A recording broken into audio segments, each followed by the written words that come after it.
Hola hermano, buenas tardes. Dios les bendiga a cada uno de ustedes. Espero que se encuentre bien en su hogar y también pueda estar conectado esperando el culto de este día martes. Vamos a orar a Dios para que Él nos bendiga, para que guíe el culto y para que Él pueda estar realmente hablando a nuestros corazones. Oramos al Señor. Padre, gracias por su palabra, gracias por este tiempo que nos permite poder estudiarla. Le pido, Señor, que usted bendiga este culto y que bendiga la vida de cada uno de mis hermanos, a su iglesia también. Oramos agradecido en el nombre de Jesús. Amén. Bueno, como es habitual, este mes de junio correspondía que predicara un pastor invitado. Recuerdan que todos los meses teníamos seminario y el pastor que venía a enseñar al seminario terminaba predicando en el culto. Por la pandemia hemos tenido que suspender el seminario y no hemos podido traer a los pastores, pero gracias a Dios que por este medio los pastores igual pueden estar con nosotros y pueden predicar. Y esta tarde yo he invitado al pastor que iba a venir este mes a predicar hoy. Él va a traer el mensaje de esta tarde. El pastor se llama Miguel Murillo. Usted le conoce, él es de la ciudad de Arequipa, en Perú, es pastor allá, y esta tarde él va a traernos el mensaje. Espero que pueda prestar atención, tomar su Biblia, concentrarse y que Dios pueda bendecir mucho su vida. Bueno, nos vemos el domingo ya en el siguiente culto. Yo ya no voy a seguir. Les dejo ahora al pastor Miguel Murillo. Nos vemos. Bendición, iglesia. Hermanos, muy buenos días. Quiero compartir con ustedes 2 Corintios, el capítulo 3 y parte del capítulo 4.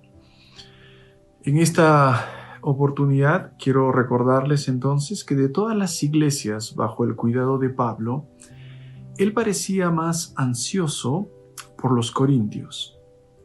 Habían recibido mucha bendición los hermanos en Corinto. Pablo tuvo el privilegio, esta iglesia tuvo el privilegio de haber tenido a un apóstol único como su pastor durante aproximadamente 2 años. Estuvo ahí 1 año y medio, pero en realidad un poco más de tiempo, quizás hasta 2 años. Pero no obstante, a pesar de que esta iglesia tenía bendiciones abundantes, los corintios estaban aturdidos. Tenían dificultades para dejar de lado su antigua vida. Como vemos en 1 Corintios, los hermanos en la iglesia estaban divididos en facciones que peleaban entre sí. Eran tan inmaduros espiritualmente que Pablo les habló como si fueran niños en Cristo. Toleraban perversiones sexuales groseras que habrían hecho sonrojar incluso a los paganos. Los corintios lavaban la ropa sucia en público ante jueces paganos, en lugar de hacerlo entre ellos. Pervertían su libertad en Cristo para justificar su inmoralidad sexual. En el extremo opuesto, defendían la abstinencia sexual total, incluso en el matrimonio, 1 Corintios 7. Los creyentes fuertes alardeaban de su libertad para comer de lo sacrificado a los ídolos. También vemos que practicaban la Santa Cena como si fuera una fiesta pagana. Se atiborraban de comida, mientras otras personas quedaban con hambre. Incluso algunos se emborrachaban. Su práctica de los dones espirituales estaba pervertida. Su orgullo al usar sus dones espirituales generaban servicios de adoración caóticos. Además de todas estas cosas, y es lo que trata Pablo en 2 Corintios, ellos acogieron a los falsos apóstoles, cayendo en sus mentiras difamatorias sobre el carácter y el ministerio de Pablo. El apóstol tenía el corazón roto por el influjo devastador del ceremonialismo en la iglesia de Corinto, el abandono de la verdad por parte de algunos. De todo el dolor en su vida, este era el más intenso: ver la deserción de su amada iglesia corintia, la deserción de la fe en Cristo en sacramentalismos, ceremonialismos y ritualismos. En resumen, religión. Lo que vemos entonces que Pablo trata, y es lo que debe hacer todo ministro del Evangelio: proclamar y defender el Evangelio, que la salvación es solo por la fe en Jesucristo, que el Evangelio es la proclamación de la persona y la obra de Jesucristo, y que lo que Él ha hecho es suficiente para salvar a las personas. Pero ¿qué es la religión? La religión es ese pensamiento de que yo debo guardar la ley, guardar ritos, ceremonias, para poder ser salvo, que yo debo hacer obras para obtener la salvación. Entonces Pablo en esta porción, según los Corintios 3, va a hacer un paralelo, una comparación entre la religión y el cristianismo. Pablo va a llamar entonces a la religión o a ese intento o a esa creencia de que debo guardar la ley para salvarme, lo va a llamar antiguo pacto. Y Pablo va a hablar de el evangelio, la salvación solo por la fe, la transformación interna, espiritual del corazón por el evangelio, a causa del evangelio. Va a hablar de ello como el nuevo pacto, y en 2 Corintios 4, 2 veces la palabra evangelio.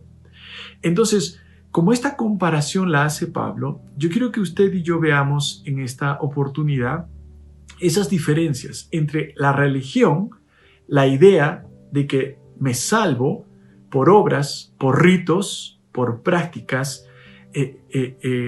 externas, y el evangelio puro, que es predicar el nombre de Cristo, la persona de Cristo, saber quién es Cristo, lo que ha hecho Cristo, y que solo la fe en Él me da perdón de pecados y vida eterna. Vamos a ver algunas diferencias, y en realidad las deducimos al leer lo que Pablo les dice a los hermanos en Corinto, en su segunda carta. Repito, una carta muy personal, más personal que la primera. No olvide que Pablo entonces está recibiendo ataques de personas que quieren desacreditar su carácter y, número 2, su mensaje. Están cuestionando a Pablo y están cuestionando la forma en que llevó a cabo su ministerio o su trabajo. Están cuestionando el hecho de que Pablo haya enseñado la salvación solo por fe.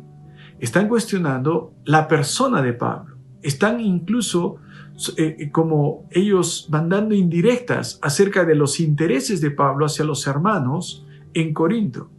La forma en que Pablo dirige entonces esos ataques o cómo los contrarresta, no solamente le enseña a un pastor cómo debe enfrentar la crítica, sino que Pablo nos muestra que lo más importante sigue siendo el contenido o la esencia del evangelio, que no puede ser alterado, que no puede ser cambiado, que no hay una solución mejor. Pablo nunca transmite la idea que Jesucristo es un camino de muchos. No, Él es el único camino. Pablo lo tiene claro. Sin Cristo no hay esperanza y salvación. Y como respuesta, como alternativa a Cristo, solo nos queda religión, ritos, prácticas externas, obras, o lo que va a llamar aquí, repito, antiguo pacto. Entonces, ¿cuál debe ser la respuesta al evangelio? Si usted se da cuenta, no hay dos, hay tres respuestas. Hay la respuesta del irreligioso, no quiero nada con el evangelio, no, quédate allí. Le espera juicio a esa persona. Si una persona vive lejos de Dios, si una persona no quiere escuchar a Dios, no quiere hablar a Dios, no quiere agradar a Dios, ¿cuál es el destino de esa persona, el irreligioso? Estar lejos de Dios. La respuesta o lo que le espera a la persona irreligiosa es, evidentemente, una satisfacción a su deseo. No quiere nada con Dios, Dios no lo va a forzar y llevarlo al cielo contra su voluntad. La otra respuesta es la del religioso. El religioso es la persona que piensa que se puede salvar por sí mismo. Es la persona que piensa que se salva por obras. Cristo sí ayuda, pero Él tiene que hacer su parte. Él está ciego, como verás en el texto, está ciego a su necesidad, está ciego a su pobreza espiritual, está ciego al hecho de que no reconoce que no puede cumplir la ley. El religioso piensa que se salva por la ley. ¿Qué le espera al religioso? Al igual que al irreligioso, al religioso le espera juicio, o como dice él, leemos en el texto, le espera muerte, muerte espiritual, muerte eterna, sin contar la muerte del gozo, la muerte de la esperanza, porque una persona que piensa que se salva por obras va a entrar en desesperación, en incógnita, en preguntas, porque dice, ¿habré hecho suficiente? ¿Habré hecho todo lo que necesito hacer? Es cierto que pienso que me salva la ley, pero no puedo cumplirla. No lo admite, está ciego. No reconoce. Él dirá cosas como intento, pero voy a hacer lo posible, pero está ciego espiritualmente porque no reconoce que no solo no puede cumplir la ley, sino su necesidad de un Salvador. Por eso, el Evangelio lo que hace es confronta. Y como pastores, maestros de la Biblia, ministros del Evangelio, va usted a ver y debe ver que lo que Pablo hace es confrontar a los corintios con la verdad del Evangelio. Pablo lo que hace y lo que más le preocupa es que ellos rechacen el Evangelio o lo tuerzan, lo perviertan. Era lo que le preocupaba. Su reputación personal, él dice, la obra que hago, por el poder de Dios, por supuesto, habla por mí mismo. Yo no tengo que estar explicando, justificando o trayendo cartas para acreditarme para que aceptes lo que digo, como otros. Es lo que hace Pablo. Pablo dice, lo que me avala es la obra en medio de ustedes, el cambio por el Evangelio en sus vidas, porque yo les traje solo el Evangelio, no les hablé de mí.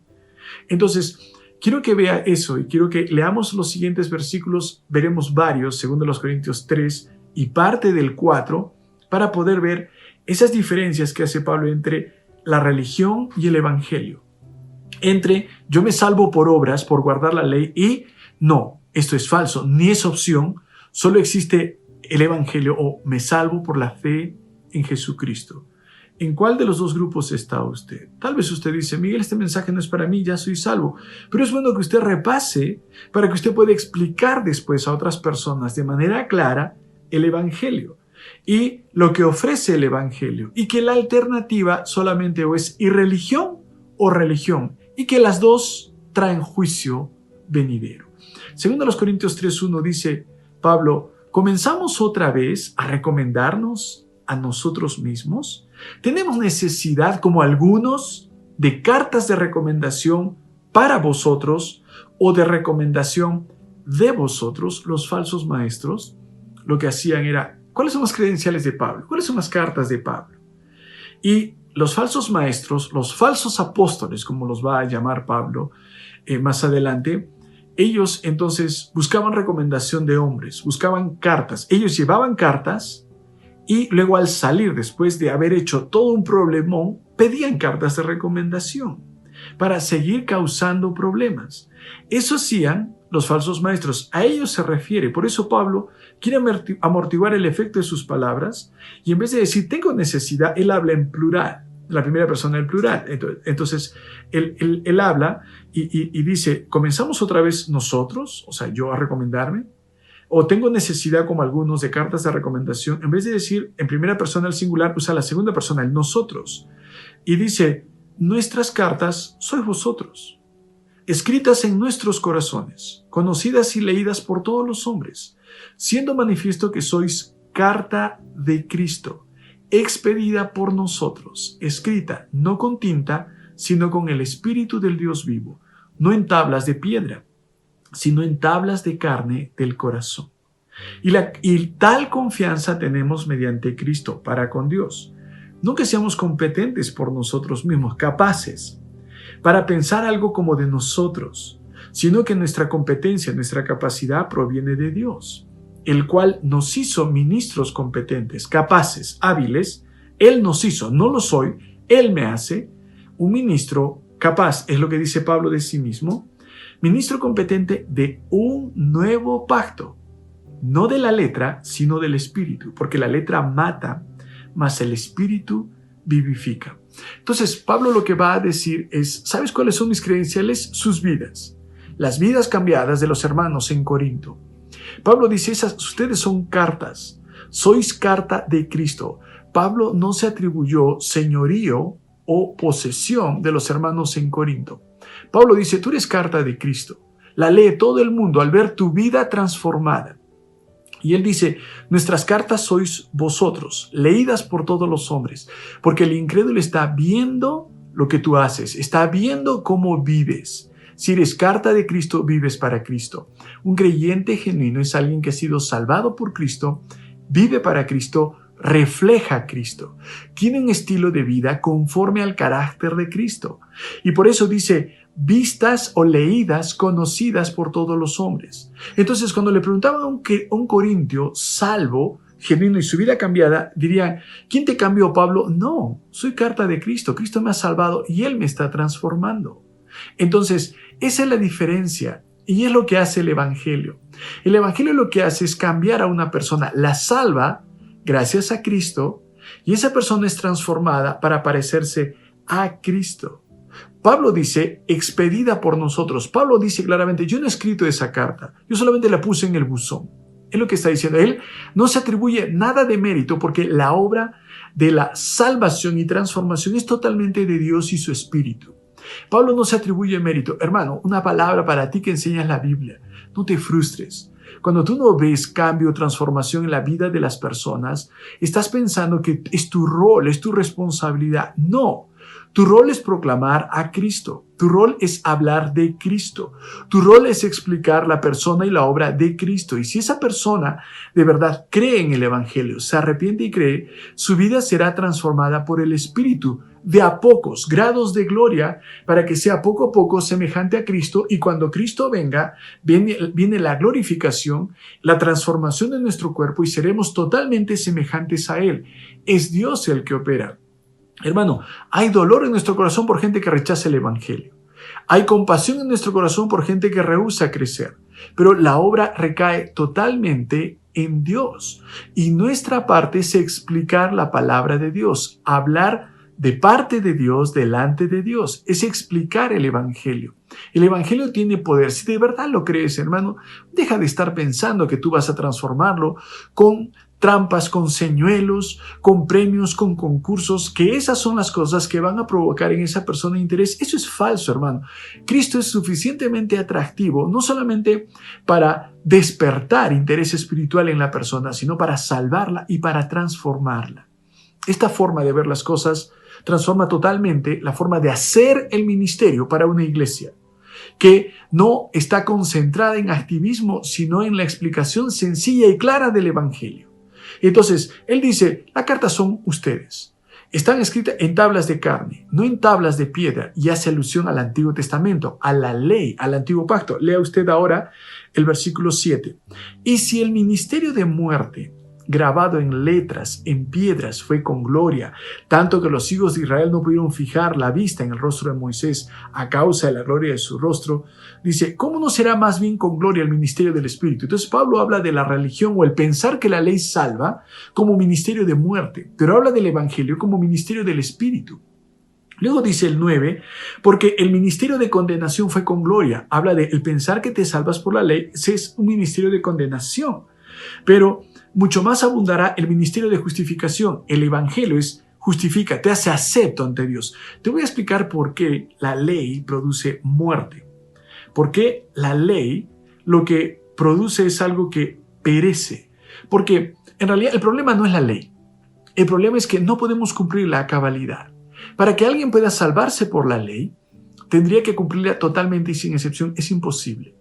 El judío se equivocaba y los falsos apóstoles se equivocan y muchos religiosos se equivocan.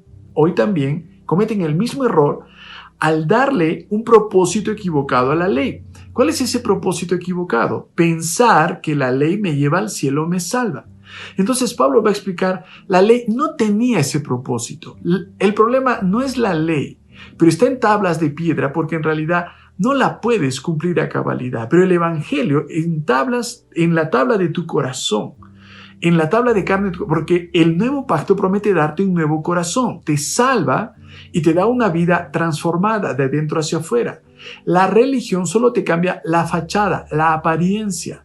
La religión te hace más orgulloso, te hace ciego porque no te permite ver tu necesidad de un salvador, tu impotencia de poder cumplir la ley en toda su cabalidad. Entonces él dice, es un ministerio de muerte. Y te voy a explicar por qué es un ministerio de muerte. Dice Pablo, y empieza a explicar porque en realidad lo que produce es muerte espiritual. Lo que produce la muerte de tu gozo. Hay frustración en la persona de toda persona religiosa. Hay insatisfacción, hay incertidumbre, hay duda, porque siempre responde, no estoy seguro, habré hecho suficiente, tengo que hacer más y más y más. Así viven, trae muerte y luego la muerte eterna. Porque el propósito de la ley era que el hombre reconozca que era pecador. El propósito de la ley era ver el carácter de Dios, el estándar tan alto de Dios. Ese era el propósito. Y por eso en el tiempo de Moisés, cuando se dio la ley, se dio en tablas de piedra. Y él la mostró entonces al pueblo, se le enseñó al pueblo, Éxodo 20, los 10 mandamientos. Pero en realidad el cumplimiento exacto, completo, cabal, es imposible. Entonces, ¿cuál es el propósito de la ley? No es llevarte al cielo, es llevarte a Cristo, al reconocer que no puedes cumplir la ley, al reconocer tu necesidad de un Salvador. Ese es el verdadero propósito, Romanos 3:20, Gálatas 2:21, donde habla claramente que por las obras de la ley no vamos a ser justificados. Si la justificación, la salvación, el ser acepto por Dios fuera por las obras de la ley, Gálatas 2:21 dice, por demás murió Cristo. Era para que sepas que es pecado, era para que sepas que has fallado a Dios, que en realidad tu carácter es totalmente opuesto al carácter de Dios, a su naturaleza, a su esencia, y para que digas, ¿cómo puedo llegar a ti? Las personas en el Antiguo Testamento salvas, fueron salvas no por cumplir la ley, sino que reconocieron su necesidad de un Salvador. Hebreos capítulo 11 dice claramente, por la fe. La salvación siempre ha sido por fe. No pienses que en el Antiguo Testamento uno se salvaba por la ley y en el Nuevo se salva uno por la fe. Falso. Hebreos 11 claramente lo dice. La salvación es por la fe. Y lo que hace entonces es que el salvo del Antiguo Testamento no se salvó por la ley, sino que la salvación trajo una nueva actitud hacia la ley. Salmo 119, el salvo se deleita en la ley. No la cumple a cabalidad, pero ya tiene la libertad por el Espíritu para poder llevarla a cabo. Se deleita, disfruta. Mire usted al religioso. El religioso no solamente no reconoce que no puede cumplirla, hace alguito y se jacta, presume. Mire usted al religioso, siempre está mirando lo que hace el otro. Siempre está cuestionando lo que hace el otro. No se mira a sí mismo, está ciego espiritualmente. Y si mira a otro creyente, mira lo que hace ese creyente. Mira cómo vive, mira lo que escucha, mira lo que ve. Y nunca ve sus actitudes, nunca ve su corazón. Por eso el religioso es ciego, está ciego, tiene un velo en sus ojos. Segundo los Corintios 4, Pablo dice que Satanás ha cegado su entendimiento para que no vea quién es el Salvador y para que no vea su propia condición. Bien dicen que el Evangelio nos dice quién es Dios, quiénes somos nosotros y cómo podemos llegar a Dios. Pero cuando no tienes el Evangelio, no sabes cómo es Dios y lo que espera de ti. No sabes cómo eres o no lo admites. Y no sabes cómo llegar a Dios. Porque pondrán muchos ritos, pondrán mucho ceremonialismo, pondrán mucho activismo para poder llegar a la gloria, pero no llega a algo concreto. No, el Evangelio es sencillo. Es Cristo murió por tus pecados. Solo Él es el camino, solo es la puerta, solo Él te da salvación. Y por eso dice el versículo 16, el 15, hasta el día de hoy, cuando se lea Moisés, el velo está puesto sobre el corazón de ellos. Cuando se conviertan al Señor, el velo se quitará. El Señor es el Espíritu. Donde está el Espíritu, hay libertad. Quien da la libertad de la salvación al creyente arrepentido en todas las épocas es el Espíritu del Señor. Libertad de las ataduras de la ley, libertad de Satanás, libertad del miedo, libertad del pecado, libertad de la muerte eterna. Solo tienes libertad en Jesucristo. Pero cuando ellos leen el Antiguo Pacto, el religioso lee la Biblia. Los religiosos, los falsos apóstoles, los falsos hermanos, los falsos profetas, los judaizantes eran personas que leían la Biblia, leían el pacto, pero no lo entendían porque no se habían convertido. El Antiguo Testamento habla de Jesucristo. Jesús dijo, escudriñad las Escrituras, Juan 5:39, y solo tenía el Antiguo Testamento Israel cuando Jesús pronunció esas palabras, porque ellas dan testimonio de mí. La ley tenía, o el Antiguo Testamento, como propósito llevarlos a Cristo, porque hablaba de Cristo, no tenía el propósito de llevarlos al cielo. Pero el religioso lee la Biblia, pero no la entiende. El religioso no le da sentido. Cuando Pablo es salvo, todo empieza a tener sentido. Todo el Antiguo Testamento que él había aprendido desde niño empieza a tener sentido porque ya tenemos un hilo rojo que lo recorre todo, es Cristo. Entonces ya es posible ver que todo apunta a Cristo y su obra redentora. El libro de Hebreos nos habla del Antiguo Pacto. Nunca el judío debía entender que el Antiguo Pacto era temporal, porque venía el Nuevo que es completo, perfecto, permanente. El Antiguo Pacto era preparatorio para el Nuevo Pacto. Y por eso el antiguo pacto era imperfecto, habían sacrificios en el Antiguo Testamento, sí, habían ceremonias y ritos, pero no salvaban. Y eran imperfectos porque se repetían, pero viene Cristo, el Cordero perfecto, nuevo pacto, y trae una salvación perfecta, completa, consumada, solo gracias a Él. Entonces luego Pablo dice en el 3:18, nosotros todos. En el Antiguo Testamento solamente Moisés podía ver a Dios y tenía que quitarse el velo. Y lo veía. Y cuando salía del tabernáculo se ponía el velo para que su gloria resplandecía, se le impregnaba la gloria de Dios. Pero solo Él podía hacerlo. Pero dice en el 3:18, nosotros todos. Toda persona que pone su fe en Jesucristo puede mirar a cara descubierta como en un espejo la gloria del Señor. Somos transformados de gloria en gloria en la misma imagen, como por el Espíritu del Señor. Lo que está diciendo es que el Evangelio lo que trae es transformación. Hay niveles de gloria y te vas acercando más y más a semejanza de Jesucristo. Eso es crecimiento espiritual. Y eso es para todo creyente. En el Antiguo Testamento, solo la persona que tenía el privilegio, el antiguo pacto, solo permitió que uno de ellos pueda ver cara a cara al Señor, y era Moisés. Pero aquí dice el versículo 18, nosotros todos. Poco a poco vemos a Cristo en las Escrituras y eso nos va transformando. Vemos a Cristo, al verdadero Cristo, al único Cristo, solo en las Escrituras. No un Cristo místico, no un Cristo que nosotros conocemos solamente mirando el cielo, un Cristo que nosotros conocemos diciendo Jesús es grande, Jesús es maravilloso. No ese Cristo, el Cristo de la Biblia. Al conocerlo, una vez salvos, somos transformados de gloria en gloria. Hay niveles de gloria o niveles de crecimiento espiritual y la meta es parecernos a Cristo, y cuando Cristo venga, seremos totalmente transformados. Puede ver la justificación, santificación, la glorificación, todo gracias a Jesucristo. Somos transformados. Entonces luego dice Pablo en 2 Corintios 4, teniendo nosotros este ministerio, el nuevo pacto, el Evangelio, este ministerio del Espíritu, según la misericordia que hemos recibido, no desmayamos. Pablo dice, ¿sabes por qué no me rindo? Porque tengo el Evangelio, porque entiendo que el Evangelio es real, es completo, lo que hace que un ministro del Evangelio, un pastor, no se rinda, no se desanime, saber que lo que enseña es algo verdadero, único, y es algo que la gente necesita. Ese es el incentivo, no es económico, no es el elogio de las personas, no es un ministerio multitudinario, no es algo que nos hace conocidos o famosos, no. Lo que hace que no desmayemos es ese ministerio que hemos recibido, no lo he ganado. El religioso es jactancioso por los discípulos que tenía, que lograba, por la gente que tenía, por los recursos que obtenía. Pero el ministro del Evangelio sabe que ha recibido por la misericordia de Dios el privilegio de proclamar su Evangelio. Él dice, lo he recibido, no lo he ganado, no lo merezco. Dice, no es algo que yo obtuve por mis méritos, mi educación, mi conocimiento, es la misericordia de Dios. El verdadero ministro del Evangelio permanece humilde.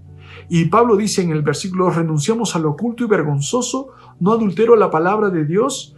Dice, en realidad lo que Pablo dice es, por eso yo solamente voy a enseñar la Biblia, no la voy a cambiar, no la voy a alterar. Parece que los falsos apóstoles decían, Pablo no sabe cómo predicar el Evangelio. Estaban cuestionando el método evangelístico de Pablo. ¿Y cuál era su método evangelístico? Presentar a Jesucristo. Él dice en el versículo 5, no nos predicamos a nosotros mismos, sino a Jesucristo como Señor y a nosotros como vuestros siervos por amor de Jesús. Criticaban el método evangelístico de Pablo porque él hablaba solo de Jesucristo, hablaba del juicio venidero, hablaba de la santidad de vida, hablaba de la necesidad de arrepentimiento. Y seguramente le decían a Pablo, pero Pablo, ¿por qué dices eso? Eso va a espantar a la gente. Yo solamente traigo el mensaje, no lo puedo cambiar. Un heraldo solo proclama, no tiene un mensaje, trae el mensaje que le han dado, no lo inventa. Por eso el cristianismo no es algo que hemos inventado, ni Pablo ni los apóstoles, no lo hemos inventado. Solamente hemos recibido un mensaje y lo estamos trasladando y llevándolo intacto, y ese mensaje es Jesucristo como Señor. Y por eso, en el versículo 3 dice Pablo, el versículo 2 dice la última parte, recomendándonos a toda conciencia humana delante de Dios. El Evangelio aviva la conciencia, hace que la gente se dé cuenta que está mal. El Evangelio confronta. Y Pablo dice, mira mi vida. O sea, en realidad Pablo no tiene temor en decir que tú puedes ver mi vida y el Evangelio me ha cambiado a mí y te puede cambiar a ti. Y mi estilo de vida respalda el mensaje que yo te llevo. Hermano, si tú estás llevando el Evangelio, tu estilo de vida debe en realidad respaldar el mensaje. Si estás proclamando el Evangelio, testificando a otros, No debes de tener una conciencia que te acuse en privado o que hace que los demás te acusen y tu conciencia incluida, diciendo, no vivo lo que digo. Pero luego dice Pablo en el versículo 5, no nos predicamos a nosotros mismos, sino a Jesucristo, Dios, que mandó que de las tinieblas resplandeciese la luz, es el que resplandeció en nuestros corazones para iluminación del conocimiento. El Evangelio es información, es un conocimiento transformador. Por eso no es ritos, no es prácticas religiosas, es la información, es la enseñanza de la Biblia. Pero Pablo dice en el versículo 3, si nuestro evangelio está encubierto entre los que se pierden, está encubierto en los cuales el Dios de este siglo, Satanás, cegó el entendimiento de los incrédulos para que no les resplandezca la luz del evangelio. Hay una ceguera espiritual, resultado de la obra de Satanás. Hay una ceguera espiritual. La peor ceguera no es la física, es la espiritual. Que cuando una persona abraza la religión, es ciega a la persona de Dios. Porque los ritos y las prácticas religiosas domingueras no te hacen conocer más de Dios. Es cuando tú lees la palabra de Dios que tú conoces más acerca de Él. Y ese conocimiento te debe transformar. Conocer a Dios. El mensaje del Evangelio te muestra quién es Dios, cómo puedes llegar a Él a través de Jesucristo. Te muestra cómo eres tú. Te muestra tu necesidad de un Salvador.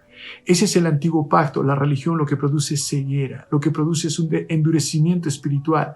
El antiguo pacto, la religión, lo que produce es orgullo, es jactancia. El antiguo pacto, la religión, lo que produce es una sucesión de obras incesantes, de ritos, como no comas esto, no comas aquello, tal fecha, tal día, lo que hacían los judíos. La circuncisión, guarda estos mandamientos, guarda estas reglas y estas normas, y quizás así llegas a Dios. Pablo dice, no es eso lo que yo proclamo. Pablo dice, es el evangelio puro de Jesucristo. Es Jesucristo como Señor. Nosotros siervos, porque el creyente se hace siervo, es siervo de otros, vive para servir a otros. En realidad, hermano, esa es la diferencia entre la religión y el evangelio. El primero, la religión, no afecta al corazón, pero el evangelio sí. El primero trae muerte, la muerte de tu gozo, la muerte de tu entusiasmo. En realidad, la muerte de la humildad, y luego te trae muerte eterna. Pero el evangelio te trae vida, vida eterna, vida abundante.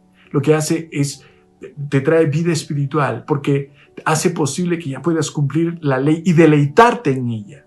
La religión lo que trae es ceguera espiritual acerca de Dios, acerca de uno mismo. El rehusar aceptar la necesidad de un salvo trae ceguera. Pero el evangelio trae luz, porque te muestra a un Dios tan santo, pero muestra a un hombre tan pecador, y solo una forma de llegar a ese Dios tan santo es a través de Jesucristo. Entonces se acaba la ceguera espiritual. Satanás está involucrado en cubrir los ojos espirituales de las personas. Solo el evangelio puede quitar esa ceguera. Es obra de Dios.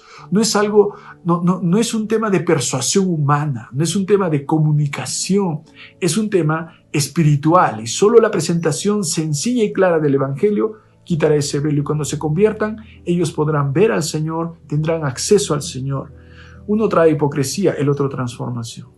Porque el religioso piensa que está bien cuando se golpea el pecho. El religioso piensa que está bien cuando cumple una fiesta religiosa. El religioso piensa que está bien, trae hipocresía y empieza a mirar a los demás. Mira cómo hace, mira cómo vive. No se ve a sí mismo el religioso. El religioso le encanta hablar de otras personas en el sentido de sus fallas, defectos para sentirse bien. Pero en realidad el evangelio trae transformación de adentro hacia afuera, porque te permite ver el problema y te permite ver la solución, que es Cristo y el evangelio. El evangelio me salva y me transforma. Me salvó y vivo por él. Me salvó y transforma cada área en mi vida, para que sea como quien, como Cristo. Mira al religioso, quiere ser o quiere solamente él ser mejor que ayer. El religioso se compara con otros, pero el cristiano genuino por el evangelio es transformado y dice, la meta es parecerme a Cristo, y cuando Cristo venga por mí me transformará totalmente. Esas son las diferencias entre la religión y el evangelio. ¿Las identifica usted? ¿En qué lado está usted? ¿Todavía está bajo la religión? ¿Está usted bajo el evangelio? Quiero preguntarle, ¿cuán bien lo representa? ¿Está usted bajo el evangelio? Es una carta. ¿La gente lee bien? ¿La gente ve que usted respalda lo que enseña con la forma como usted vive? Si de verdad ha sido salvo, si usted de verdad es salvo, así es, así será, hasta que Cristo venga por nosotros y seamos transformados totalmente a su semejanza. Hay niveles de crecimiento, pero todo empieza cuando hay vida, porque lo que tiene vida crece. Cuando usted es salvo, crece espiritualmente para parecerse más a su Salvador. porque Él viene por nosotros. Y hasta que venga por nosotros, crecemos en parecernos a Él y anunciamos el Evangelio, que sea el Evangelio el que quite el velo de los ojos de las personas, la ceguera de entendimiento que ha producido Satanás, el Dios de este siglo. Es lo que hacemos mientras estamos aquí, parecernos a Cristo, crecer y hablar a otros de Jesucristo. Salga de la religión, venga a Cristo. No estoy hablando de deje los ritos y venga a una relación con Jesucristo. Deje entonces esa apariencia y venga a la esencia de Jesucristo. Ponga su fe en Él. Usted ya lo hizo, hable de Él, viva para Él. Nuevamente, hermanos, quiero agradecer la oportunidad de poder dirigirme a ustedes. Gracias una vez más por acompañarnos y esperamos que tenga usted una muy buena semana. Mi nombre es Miguel Murillo, pastor de la Iglesia Bautista Vida. Gracias por acompañarnos.